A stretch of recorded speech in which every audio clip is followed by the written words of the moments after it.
Hello everyone, welcome back to Spar&Brawl. Hope you're having a good day. As always, I'm joined by my co-host Sam, and we're just going to take a look at the new Iran and China deal, which is worth around $400 billion, which the New York Times wrote in its headline could deepen influence in Mid-East.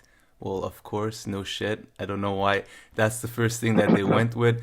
But as usual, we have our Iran resident expert here with us to break down everything that has to do with the deal. But Sam, how are we gonna go with this video? First, you're gonna give the news, then the reactions in Iran, if I'm not mistaken, and then break down the deal in a bit more detail. Sure, reactions in Iran and abroad, to be honest. So we had the deal was announced a while ago, but it got signed by the foreign minister of China in Tehran recently, last couple of days. It's by both Iran and China. It's been called a roadmap, not a real deal. It's a 25-year comprehensive strategic partnership deal, so that sets out the roadmap for the political and economic relations between the two countries, and apparently sets to expand it. We don't know much details about it, to be honest, because most of the details are hidden, and the Iranians say that the reason for the discretion is that because of the US and international sanctions. If the details are shared, then uh, companies and individuals in Iran and China will be at the mercy of the US sanctions and international sanctions, right? So that's why we are very short on details. All we have was a leak a couple of months ago from the Iranian side that, as you mentioned, sort of gives a number of, like, it says that over the course of 25 years, China is going to invest about 400 to 800 billion dollars. So it's not detailed at all. So we don't really know much about it, but the reactions were, as in the Western countries, in America, there was a lot of uh, articles saying that it's a very defiant action by Iran and China, and it's threatening US influence, and threatens the region's security, Wow, threatens the signing a port. deal is now menacing Well, and threatening, of course. the deal, to be fair, the deal does, the leaked version seemed to suggest that it does consider security cooperations as well, and there may be few thousand Chinese forces residing in Iran. Yeah, we talked about that actually, so maybe we can come back to it after, but I'm pretty sure even if that wasn't the case, they would still make such references. Yeah, and the main part of the military thing and security cooperation is apparently China is going to get access to the Josk port, which is a strategic port on the sea, on the Gulf, on the, sorry, coast of Sea of Oman, on Iranian side, and that would put them in good distance to be able to monitor American forces in the region, in the Gulf, in the Persian Gulf region. So yeah, but that was the reaction from the mainstream, let's say, American media and that type of news outlet. On the other hand, you had the Iranian liberals and the typical anti-regime people who were they've characterized the deal as a sort of second Turkmenchai deal, which is a famous deal in Iran, which secedes parts of Iran to Russia. So it's a sort of viewed as a national humiliation for Iranians. So they are very negative on it. But There was sorry, a these people that you're talking about, so these are people, you mean the group of people living outside of Iran, right? not no, not Oh, necessarily a lot of people inside of. To be fair, there are quite a lot of conservatives who are not in the government right now, and they are criticizing the deal as well. Not as much, because now the whole regime is behind it. But there are some conservatives that are criticizing it, saying it's giving um, too much rights to Chinese. It's giving too much away, basically. Although the Iranian foreign ministry put out a statement a couple of days ago saying that won't be any exclusive exploration rights or exploitation rights given to China in any region of Iran. So they're denying it. But besides the Iranians that are abroad and are generally anti whatever Iranian government does, besides them, you have a lot of people who are suspicious of the deal. And I mean, Iranian population is generally far more. They're very suspicious of China, Russia, America, any foreign regime. So there are a lot of negative sentiment towards Yeah, I it, mean, I and there. remember when the deal, because you mentioned it was initially leaked and it came out, the deal a few months ago. Back then, there was a lot of backlash. I do remember that. Yeah, and then there was more conservative backlash because I suppose they saw a good opportunity to attack the Rouhani government, so they went for it. But But is now that it's why they signed it at such a weird, opportune time? Because, I mean, they signed it a week into the Iranian New Year, which is like holidays. So, I mean, I did find that a oh, bit weird. Or do you think that's just a I think it had coincidence? more to do with putting pressure on America because Iran Okay. is using probably this as a way to uh, tell America, see, we can do it alone, and you better come back quickly to the deal. So I think it had more to do with that, Rouhani Okay. trying to get it done very quickly. But I mean, now I mean, I mentioned the negative reactions in Iran and the reaction of the government. In in reality, though, I think there is a great Bloomberg article which we shared the link. I do think they're making too much of the too much of this deal because it's not really a deal; it's a roadmap, as they call it, with no specifics yet. And both internal politics of Iran is not it's not gonna be easy to give a lot of rights to a foreign power, any foreign power, or China or anybody else. And there are huge questions. For example, Chinese technology regarding oil and drilling is very limited, so their cooperation or investment in that area in Iran can be limited. Like Iran needs technology that is right now exclusive pretty much to Russia, US, and Europe.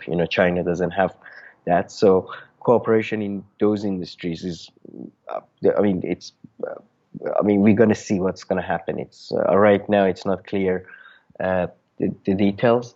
Any Chinese troops or anything like that coming to Iran is going to be massively. There's going to be a massive internal political backlash. Whichever group is in power, the other side is going to use it to, criticize the other one. Uh, some people noted that, unlike, for example, with Bangladesh, where China was trying to emphasize its growing influence, the President Xi himself went and signed a deal with Bangladesh. Here we had the Chinese foreign minister signing a deal after a six-country visit, which those other countries that he visited included Saudi Arabia and other countries in the region. So, in terms of importance, I think it's been blown out of proportion to, again, villainize Iran and China, and to, uh, as usual, it's the typical thing with China, Iran, and Russia that, whatever they do is evil and it's a plot to this. It's not, I just don't think it's that big of a deal, to be honest, because the details haven't been worked out yet.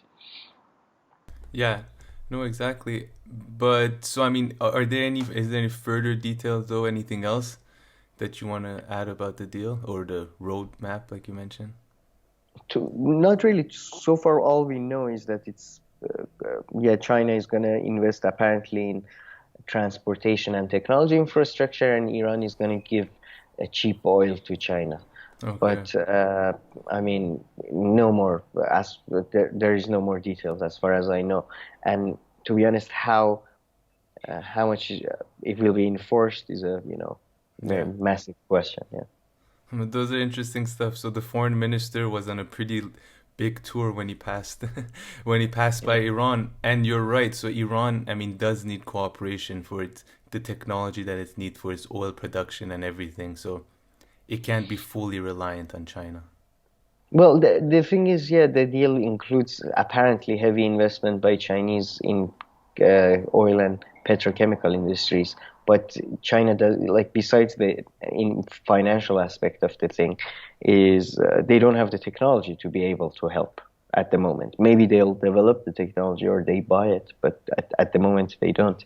And for example, right now there is, I believe, over 100 million dollars of Iranian money is blocked in China, and they can't get it to Iran because of international banking sanctions. So people wonder how the money is going to be transferred, how this deal is going to go through if they can't even move $100 million already, you know. So, Yeah. and Iran is very being, very bombastic about the whole thing. And Biden said that I've been worrying about the deal for a year. And then you had a spokesperson for the Iranian National Security uh, Council saying that his worries are well founded. And but I'm not sure. I agree. I don't think I mean, it's not a big threat to the U.S. interest. I think they're just blowing it out of proportion, tip, as typical. So As you everybody's kind of blowing it out of proportion in a way, you could say, both sides for their own sake. For their political reasons. Yeah. Yeah, Iran is blowing it out of proportion because they want to say that it's a massive deal, and if you don't cooperate with us, we're gonna have this massive sort Hmm. of partnership with China. Okay. So, All right. Very yeah. interesting. Anything else on this, or did anything happen with the Iran nuclear deal in over the past week, or anything major? Well, nothing major. All you had reports that US is planning to propose a new plan for its return to the deal. But then the Iranian spokesperson at the UN, I believe, or IAEA, I forget, came out and said that there's no need for plans. Like it's obvious how like they drop the sanctions and they come back. So you had those, and this kind of you have uh, another problem you have are these things called basically what has been characterized as poison pill sanctions. So these are sanctions against mainly the big problem is they're against um, state organizations in Iran and its designations. For example, Iranian National Bank or Iranian railway or Iranian shipping industry. These state-owned industries have been designated as sponsors of terrorism because they are, connected financially or logistically to help with Hezbollah and Hamas, right? And this is like with the Iranian central bank. This is something that Iran does not deny even. Like Iran proudly says that it supports Hezbollah. On the other hand, you have the international community designated Hezbollah as a terrorist organization. So you have these sanctions by US designations that are put on them in the US as supporters of terrorism. So it's extremely hard to remove these sanctions by the Biden administrations because it would be very politically unpopular, at least within the Washington circles, right? Also, you have sanctions against individuals like Javad Zarif, the foreign minister or the supreme leader, and these sanctions are basically very popular with Washington circles and lobbies, Israeli lobby, Saudi lobby, and all that. So it will be very hard to take off those sanctions.